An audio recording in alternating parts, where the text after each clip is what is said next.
It's Friday, and we're back here at the noon hour just to bring you the information regarding your finances, your planning, everything relating to money. I am Rob Morales, RCO Network. Good people, better business, discovering the best of you. I'm tripping all over my words because we had so much we were discussing before the show today. And yeah, that's what it is. So we have a few guests with us today to talk about your money and the things that are going on in this economy. My first guest here today is M2, Miss Erica Martinez. That's right. All right. And also joining us as usual is Finance Friday Frank, Triple F. Hey. Yeah, he's back. You guys last week. Yeah. And if you missed him, you go ahead, sir. What'd you say? You back in action? I said I'm back in action. And lastly, joining us is straight out of Sacramento, Mr. Sacramento Satoshi. Talking about Bitcoin. Yo, from Sacramento. So I want to welcome everybody here. If you're watching us live here on Facebook, go ahead and hit that love button because we love the appreciation, love the hearts. If you're watching on YouTube, get that like button out there and subscribe. Why not listen to us every week, banter, and go back and forth like sometimes fools and crazy idiots, but that's what we are. This is what we do. So how are you guys doing today? Good. Nice to see all of you. Yes, you're back, M2. Yes. So we can't distinguish between Martinez and Morales, so we just call her M2. M2. Just like the money supply, because she's all about the money supply. Oh, yeah. She is a Latina at heart. She needs that green stuff. Here, you can have the money. Here, you can have mine. Here. Oh, we're ready when the limo's gonna pick us up, guys. Oh, nice. Nice. Look at that. We're ready. Yeah, I need some of that. We're ready. That's Erica's for sure. But we wanted to start today's show a little bit talking about insurance because that's your specialty, Miss, and how important it is to integrate that into your finances and your financial planning. Well, I do insurance. Yes. I'm gonna go the put that up here. agent owner of Martinez and Associates LLC here in Peoria, Arizona. That's you right there. Look at That's that. me. Look at that hottie. That's me. Thank you. Thank you. But insurance is important, and especially now in this time, how we're all getting financial hardships or things have changed. So ways that we can save money is through insurance. Well, shit's going down. I mean, there's just a lot of volatility in the market and just things that are happening. And one way to secure whatever it is, your financial assets or whatever it is, your liabilities, it's through insurance, right? Absolutely. Not just with your car insurance, your home insurance, but also life insurance, especially now through this weird, crazy pandemic. Well, well, you can't mention some words. You can call it the sickness. I would say the sickness. Okay. The sickness that's going on. Yes. And that's better. A lot of people might not have life insurance. Yeah. What are you going to do if you bite the dust? Well, what does life insurance really cover? I mean, like if let's say I get the chills or the sickness, what does it normally cover for somebody like well, that situation? If you get the chills or the sickness, then you need medical insurance. Well, I mean, there's health insurance. Life insurance is not what I'm going to say. Well, that's ignorant me. That's why I have you here. No, I need you to educate me. No, we're not ignorant. But life insurance, there's different types and different plans. There's also, for instance, like personally, me and my children, we have life insurance. At the same time, it also saves money. So it also has stocks in there. So you can leverage on that as like a financial asset? Yes, you can. Right, Francisco? You can, for sure. Yep. There's term life insurance where you just basically cover to pay your life. And then you have the other policies, whole life policies, universal life, where you can actually has a savings component to it. So yes, that can have an investing component for sure. You can. And also it builds money. So, for instance, like for my children, their father, if they decide we won't talk about that. Yeah, we won't. We don't need to talk about it. There's certain subjects we got to stay off of. So if they decide not to go to college when they're 18, they have a good chunk of money. Yeah. And they could either roll it over, take it out, or roll it over with Francisco. And he can, from there, see what he can help out and build their wealth. So in the event, like I'll use me as an example. If I bite the dust, say something happens in the limo and I get too excited with those bills, and I just croak. Yeah. So I have a plan, which is, say they'll give them $1 million if I die, and on top of that, I have that extra money that's just building and building and building. And that's on whole, or is that term life insurance? Or is that any life insurance? Mine's a universal, but at the same time, it has a savings plan, like a retirement plan. Oh, okay. Yeah. So there's different plans. It won't be on term. Term is the basic one where you just pay, it's a lower cost, but you get just the term, the life insurance component, and not the investing and saving feature on it. But also term could be beneficial. It's just like, if the way I tell my clients and I tell anybody, look at it as your light bill. That's something we all can live without electricity. So at the end, say it's $50 that you're looking at, and if that's all you have, then I work with you to see what I can get you, and it would be a term policy. In the event something happens, you don't want to leave your family all stressed out, because what are they going to do? Go stand with the billboard sign on the corner and say, car wash? Well, that's kind of the result. We don't want to of do that. Yeah, there's a lot of that happening right now too, because I think people are so strapped regarding where their money is and how much they're making. With inflation, I mean, we're essentially making less, even though we may get a pay raise. I'm looking at inflation numbers actually since maybe I brought it up. Did I bring it up? No. Oh, look at this, I did. I'm just savvy that way. So our CPI data came in year over year. I don't think I can bring it here. But you can see where we started off last year was 258, and an increase of roughly about 5.3%. And I think right now inflation, this is inflation, is a consumer price index, is an indication where inflation is. And if you're making $1,000 a week and you're not getting on top of inflation, then you're really losing money. You're really not really making it. So the question goes. And those are also sandbag numbers, Robert. Sandbag? Why do you say that, Satosh? Because those are coming from the government, and the government, the GOVT, they have an obligation to pension holders and Social Security, so they have an incentive to downplay the numbers. Yeah. So you just look at the value of assets around you. You can look at real estate. You can look at the stock market. They're up a lot higher than that. So the government will just kind of pick certain things and say, yeah, inflation's at 5%, but I feel that the inflation rate is much higher than that. I do believe so too. I mean, I just seeing things in the way they are right now, there is that sense of distrust with any information you get, and you really don't know who to kind of follow.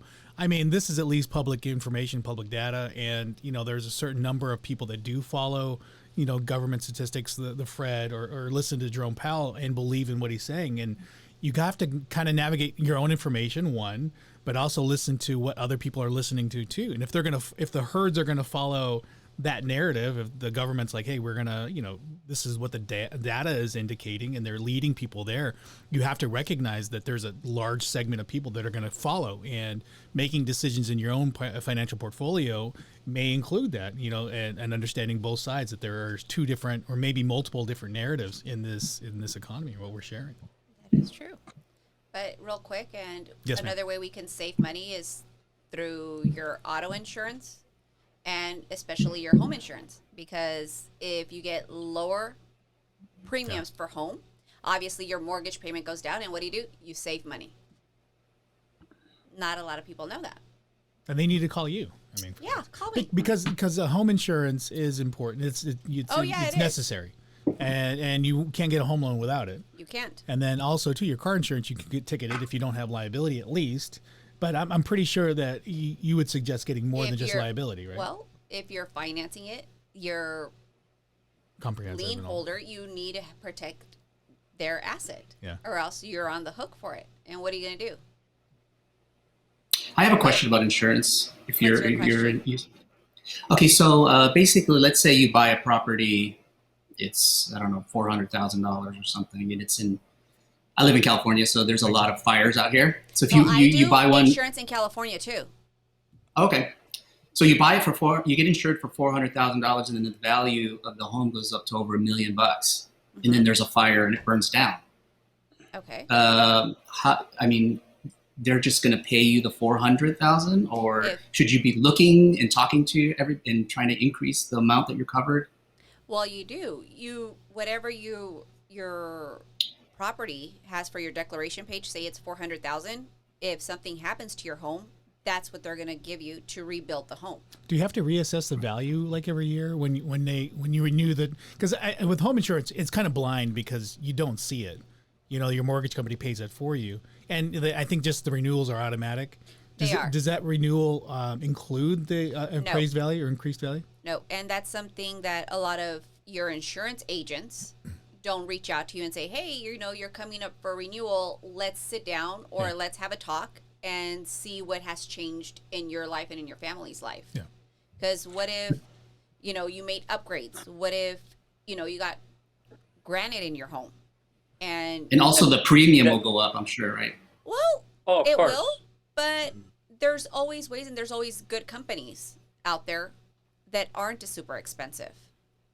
So I think it brings a good point, because I'm sure Erica with her clients, she does, she's proactive and reaches out to them once a year and says, hey, let's look at your coverage again, make sure it's accurate and stuff like that. But like you said, a lot of insurance agents don't, or especially if you go online, to Progressives and Geicos and stuff like that, nobody's going to reach out to you and say, hey, we should review your insurance, or you might get an email thinking it's spam and you delete it and stuff like that. And so either you work with somebody like M2 here that is proactive about it, or you work with a financial planner or financial advisor, somebody that's going to be on top of it and review this every year with you, whether it's insurance, whether it's estate documents, whether it's whatever it is, right? But anyways, somebody has to be on top of it. And if you're not going to do it, if you're not going to put it on your calendar, every July 5th, I'm going to reach out to my insurance agent, which people don't, then yeah, for sure. I mean, you have to do something about it. So. Yeah, and a lot of people, what do? Don't want to work, don't want to do the work. They'll just say, okay, you signed up with the person next door, and they're like, okay, just keep paying your insurance. But what separates me from all them is that I am very active with my clients every day, weekly, monthly. She's on top of her clients. I'm one of her clients. I'm going to hold you to that, okay? Because you will become my client. Aren't you related? No, but she is Morales. They're not my clients. They're more like my family. Oh, yeah. And what I do is I look out for my family. Because even though, there's policies that I can't help, and I go, no, stay with them, and, hey, let them know you don't need this. Yeah. Because they stick, coverages that you really don't even need. Must be that Morales side of her, Henry. I don't know.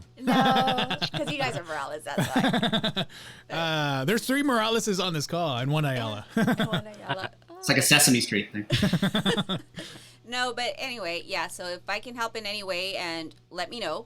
And let me put that number back up here, Miss. Let me get it back up. I'm getting there. Yes. Keep talking. Yes. Keep. And sputtering. anyway, you sent that ad about people leaving jobs or something. Oh yeah, so we can get into that too. Let's see, where are we at? We're at 15 minutes. So if you guys are watching us right now, we're talking about money. We're talking about finances. We're talking about the things that keep us going in this economy and our money. And we don't want you to lose money. So none of us are financial planners. Frank's financial planner, but not on today's show. He's just giving, here talking about stuff. It's just fun. Today it's just fun. But if you want to reach out to Erica for insurance, you can see her number there. Frank is available also. Since we're in the middle of the show, we got about 15 minutes. I'm going to go ahead and put Frank's website up before I forget, because I tend to forget these things a little bit. So if you're interested in looking at financial planning and financial services through Mr. Ayala, you can reach out to him here at thecollegegroup.com. Reach out to him. Hold on. Let me see. Reach out to them at collegegroup.com. Thank you. Thank you for sharing that. I try. So we did talk a little bit about, I think the shift in the economy right now is really due to jobs. And I think with the whole sickness and the things that we've been going through for the last year, people have been reevaluating what their lives are and where their direction is, what their passion is. And I think people realize like, hey, I don't want to work at a job where I have to drive 4 hours a day to or commute. And I kind of like working from home, but then, you know, I want to be picky about what I bring into my life and what that means. And I think this past year has really helped reevaluate what that is. And with that, I mean, we see, here, let me get everybody out of the way. We see a paradigm shift in our thought process regarding where we work and how we work. You know, the Inc.com basically indicated the great, resignation. People are just leaving their jobs or considering leaving their jobs. The article talked a little bit about people reconsidering that and moving to a different employment or just being very mindful of that employment. Even today, I heard on a YouTube channel, one of the things that I follow, that people are really reconsidering just not working, more so than working because A, the government benefits that, but A, I want value in my life. And me and my brother, we experienced our father's loss, and the impacts of something as a virus, and it makes you reevaluate these things, makes you reevaluate how life is important. It is. Life is very important. And that's probably in part of the insurance. Yeah, that's in part of the insurance part, but also too thinking and being mindful of how we make money and where it comes from. That is true. So that leads back into, looking at different asset classes. Where do we park our money to make it grow for us and reevaluate that? And that could be Bitcoin. Since we do have a Bitcoin expert here. Wow. Look at him. He's all like, I was trying to say. That was a smooth segue there. Yeah, nice. That was a long narrative. Well, I was gonna say, yeah, I think you're right. There, when people get sick, and at least for me on a personal level, you kind of think like, okay, what's important in my life? Maybe, I want to spend more time with my kids rather than being at work the whole time. Yep. I think the way that employers kind of treated their employees during the pandemic could make a difference whether they stay or leave. And I think like people, there's a shift to do things that make them feel good, like doing this show. I like coming on this show and talking with you guys, and I don't get paid anything for it, but I like it. And you don't want to disclose so that. There's a shift of priorities. You don't get paid. How is that possible? I get money here. Maybe Robert makes money. I don't know, but in my opinion, people leave bosses. They do not leave employers. And with this whole, regardless of the pandemic or regardless of anything, it's who you work for and who your boss is. Because if you have a really crappy boss, but you're like, you don't want to go. Well, I do. In part, I agree to that too. I mean, I think it's twofold. There is the crappy boss that you're really like, hey, screw this shit. I saw a TikTok video where this girl at Walmart says, screw this job, I quit, and then hung up. And there is a component to that too, but there's also the component of like, hey, I don't want to necessarily overexert myself like I have been either. I could have the greatest boss in the world. And if I'm commuting 2 to 3 hours a day and feel like I'm underpaid and undervalued and I have bills to pay and, my wife is like, you need to come home, or, hey, you need to pay this bill, and, hey, you need to take out the trash. And I'm like, I just want to go home and relax. If you're in that mode, you may reevaluate that too. And I think that's where a lot of people are right now. And that's why so many people aren't necessarily going back, because it's like, well, what is it worth? Is it worth my life to go back in part of the sickness, or is it worth my life in part of like, hey, I don't have a value out of this. I'm not getting anything out of this. Well, it's also depending what kind of job, what position you're looking for, because it's like, I love what I do. Yeah. I enjoy what I do. So I might not. But you're your own boss, so you can piss yourself off. I know. Who am I going to yell at? Me. But before that, when I was part of a group, yes, I went there because I had interest. Yeah. Not just financial interest because of my children, but because it belonged to somebody close to me. So I enjoyed it and I had passion for it. So, and then even when I started, over 20 years doing insurance. Yeah. I wasn't getting paid a lot, but I didn't care why, because I enjoyed doing this. I enjoyed educating the people.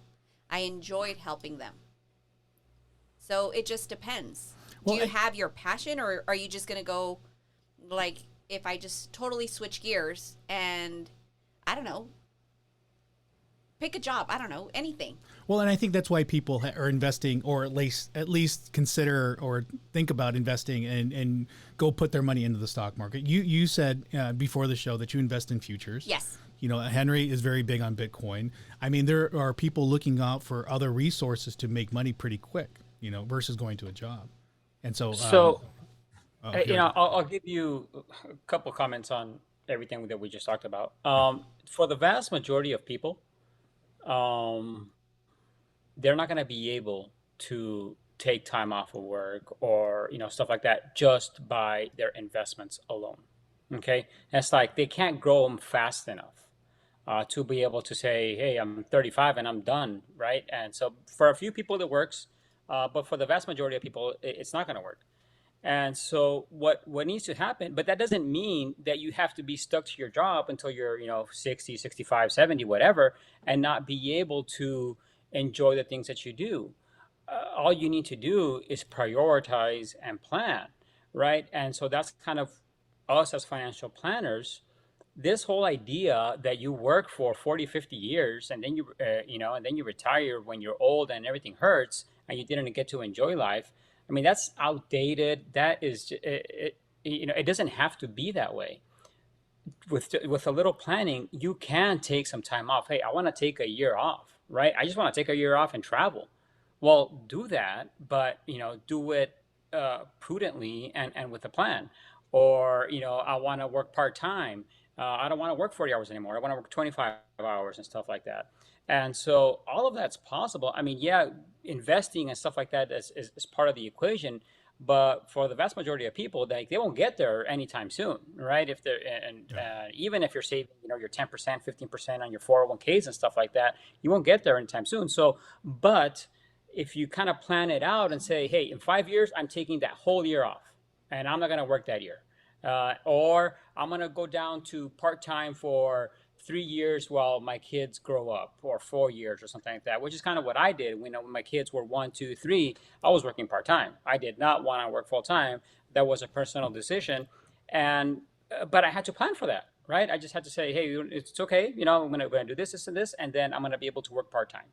And, I mean, that's, well, I think that's everybody's goal, right? Is to live and die, or die as late as they can in life, and kind of live that Facebook story life, right? Where everybody's out on vacation, everything seems so easy, you know. And, you know, regards to what you do, Frank, I mean, you're more of the long-term guy. You know, you're thinking about today for tomorrow. Most of the people that are investing are thinking about today, not today, right, tomorrow, you know. Well, I wouldn't say that's most of the people. Yeah. Well, yeah, I mean, so again, we're confusing investing with speculating, right? Something that we talked about before. Yeah, people that are speculating are doing today for today. People that are investing, which, you know, if they know what investing is for the long term.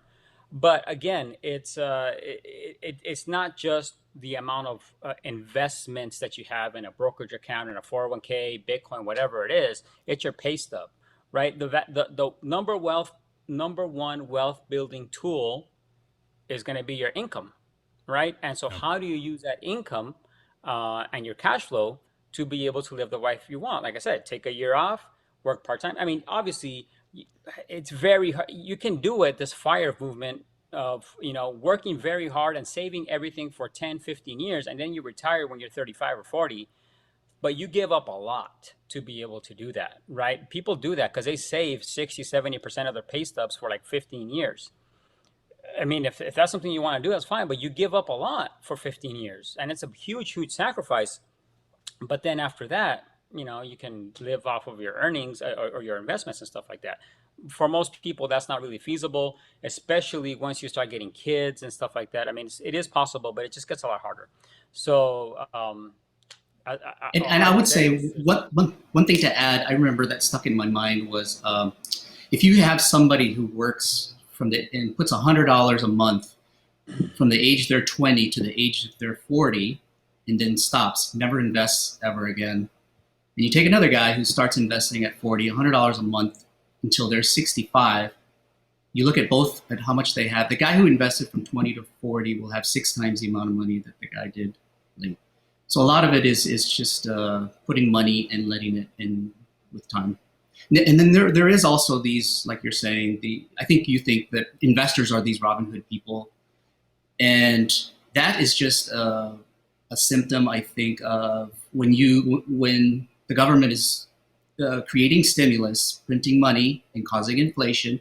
Again, the inflation that we're seeing now is an exaggeration of the inflation that is always occurring. But when you see this, like, oh, stock market's up 15, 20, 30% in a year, then emotion takes over. And they say, oh, well, I would like to get 30%, 50% a year. I want to do that without really doing the research and getting the background. Well, and I think that's what I meant regarding that. People want that quick fix. People want, I want to quit work today and throw $1,000 in the stock market and make, 20,000. I want to throw, I want to buy one Bitcoin and then have it go up 30% in a day, and then go back to my friend's house and be like, hey, guess what? I made 30 grand today, and then they may lose it all. They may want that, but you got to remember, when you're buying something, when you think, oh, I'm going to buy this and I'm going to double my money, you're betting against somebody else. And so in order for you to win, that guy has to lose. So it's really a competition. And it's going to be hard to consistently say, you know what, I'm going to quit my job, I'm going to go on Robinhood, and I'm just going to make all the right decisions and beat everybody without a lot of work. But I think that's going to be very difficult. And I think there's two. And I noticed the Bitcoin hat behind you, so I wanted to kind of point that out. I think that was strategic. All right. I did put that. But I think to satisfy both modalities of who we are, we want to save and have something in retirement, but then we also want to have our play money too. We also want to go to Vegas and kind of like throw it out there and do our thing, So, is there a portion of what we make or a portion of what we can save that we can use not only for long term, but also our play money? Is there a suggestion for any of that? Well, in my opinion, because you can build and trade for income, and you can build and trade for wealth. So, and you can do both at the same time. So you're getting revenue like for income every day. And then you're building wealth later on for the future. But it just depends on each individual and each person how, number one, you got to educate yourself. Yeah. And don't just, because Robert bought whatever, I'm going to go do it. No. What is your hot stock tip right now? I know what Frank's is. What are you watching right now? What are you watching? Well, the S&P did really well, and the Dow, and then I don't think many people have like 50 grand to throw in the Dow. I don't have 50 grand. You don't need that much. You really don't. Put it in an index fund. You don't. Okay. You don't need that much. Okay, sorry. I'm chiming in on your stock tip. I'm sorry. No. Yes, you are. And also Disney because of the Disney Plus. I think Henry knows a little bit about Disney too. Yep. And has they own Hulu and what's that other? Netflix or something that they own. Oh, they're streaming. So a lot of the streaming platforms. Also because isn't Marvel its own stock? But... It's part of Disney. No, it's Disney. Yeah. And the new movie, The Black Widow, came out. So I'm like, okay, I'm gonna get on this because how many people are Disney Plus members? And then on top of that, you had to pay $40. There was some controversy there. They were forcing people to pay a year in advance, and so the reevaluation is: are those going to be continued consumers? Because Disney did something where they made you, whatever that was, Well, true, but I'm not concerned what's going to happen next year. It's at Mando, though. It's what's happening today. Season 3 of Mandalorian coming out next March. Francisco. Oh, really? So, Book of Boba Fett comes out in December. Look at you. Maybe Not that I pay attention whatsoever to anything. Star Wars nerd here. Jesus. No, but so it just depends. And, I agree with Francisco. It's just planning. Yeah. Each individual needs to plan and see. For me personally. Go ahead. Oh, sorry. Oh, I was just going to say, for me personally, like, for example, I was fortunate that I have a job where I have a 401k plan. So for me, I always I always try to max out my 401k, which is usually about 10% of my income. Okay, so I always take, if you can, take 10, 15% of your income and always give that to yourself first. So I always say, pay yourself first. Just like the government takes its taxes, you take your pay and you put it in and I just dollar cost average into in ETF. Okay, so that satisfies that. And then I also, wanted, most people or most financial people would recommend having 6 months of pay in a bank in case of emergencies. So that was a goal of mine, and I did that. And then again, it's like, okay, what do I do with this money? And so I decided to get excited about finance, and I kind of did the Robin Hood thing where let me buy this, let me buy that, let me see. And I made, early on you make a lot of mistakes, but I was able to grow that money. Now it's basically maybe 10% of my net worth is in this gambling fund that I call, where I just and that's where I buy different stocks and I buy Bitcoin and I buy all these things. And my goal is to try to make that fund bigger than my 401k. And so, but you have to, like you said, it depends on how much money you have. And you really have to, like, I remember my mom coming to me and saying, and she didn't have a whole lot of, we talked about, that's not their mentality to save in a 401k. So she didn't really have a lot of 401k. And I'm like, you just have to figure out a way to put some money away. And I don't know, I mean, I can go through all your finances, but people can figure out for themselves, how can I put away a certain amount every month and then use that to invest? And then you can use that. Yeah. Most people, the easiest thing is stock market. And I think Bitcoin is also tracks. It's very similar to real estate for me. Well, for me, it's like, this is how I think about Bitcoin. It's property, property that I can take with me, and I want to invest in it, and I want it to grow so that in the future, in 10 years, if Bitcoin is $1 million, I can borrow against it, or I can lend it out and create income, just like you would with a house, right? So for me, I'm not a trader. I don't buy it and sell it when my job is to try to accumulate a large enough portion so that when I get in 10 years, I can use that as income for me, as an income stream. So I'm putting up Bitcoin right now. The only thing I want to advise people on Bitcoin, it is highly volatile. Henry likes to ride the wave, but he has money allocated for that. It's like saving up money to go to Vegas. In a way, and I know Henry hates when I come to Vegas. That's not true. I'm just saying that is the opposite of going to Vegas, but okay. What I'm saying is that because of the volatility in it, you could explore and go into that, but have a fund to where if it is extremely volatile and you lose all your money in such an asset class as Bitcoin, that you're okay in losing that money. Yes. That it's not your entire savings. You don't go buy one Bitcoin because that's your entire savings and say, I'm going to ride the wave. Right. No, you set rules. So how much of your Bitcoin play money do you have or is allocated to do that, Henry? Is that like 1%, 2%? How much what? How much of my... How much do you allocate to something like Bitcoin? Because it is a volatile class. Well, okay. I think Bitcoin does, there's always a 1% chance it could go to zero, okay? Because you got to look at what is the value of it. The value of it is security. Yeah. So if somebody hacks it or breaks into it, then okay, maybe it loses its intrinsic value. But then you have to look, it has a 99% chance of doing well. Institutions, you look at institutions, pension funds, banks, now sovereign countries are all buying it. Greater chance that it will continue to do well in the future. But only Bitcoin. Nothing is 100%. Yeah. Not I like Ethereum too. Yeah.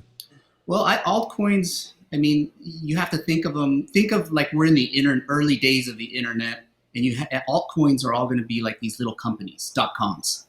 How are you going to know in 10 years or 15 years which .coms are going to be hanging around, which ones don't? It's very difficult to know this early on. So the risk is very high. So in that case, you can put some. I would suggest if you want to do altcoins, you stay in the top 20. Don't go outside of those. And you have to really look and see what you're buying. But I wouldn't put a whole lot of money into it, because if they really do take off and do big, then you don't need a lot of money. And so I guess my favorite altcoins I would say is probably something like Chainlink, Aave, Solana, Polkadot, Cardano. Are you writing all these down, Erica? Yeah, right. And that's about it. Say it again. Hold on. That's What? Hey, I need those hot tips again. What was it?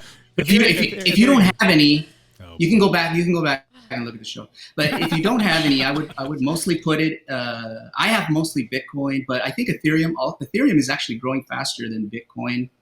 The big thing with crypto this week was the regulation. They're trying to, which they put that on the infrastructure bill, and I do think whenever you have something that is this big and can transform industries, and people don't know that much about it, you're gonna get scams and sleazy people that are gonna try to take advantage. So I do think you need regulation in that space. But Bitcoin is totally decentralized. You got to remember that. So it's like gold. There's nobody that you can go after with Bitcoin. So that's a great beauty. And Ethereum is old enough.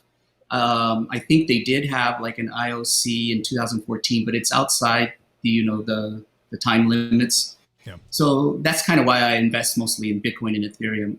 Ethereum is growing faster. I think 46,000.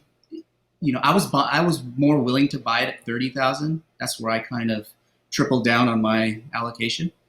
45,000 is still, I guess, not that expensive. If you think, I think that Bitcoin may go to somewhere like between 100 and 120,000 by the end of the year, maybe the beginning of next year. And I always see Ethereum as a 10-to-1 ratio to Bitcoin. So if Bitcoin's 100,000, Ethereum could be somewhere about 10,000. But then you have to remember, like, as this thing matures, so early on, Bitcoin would have these 80% regressions. This last one was a 50% drop.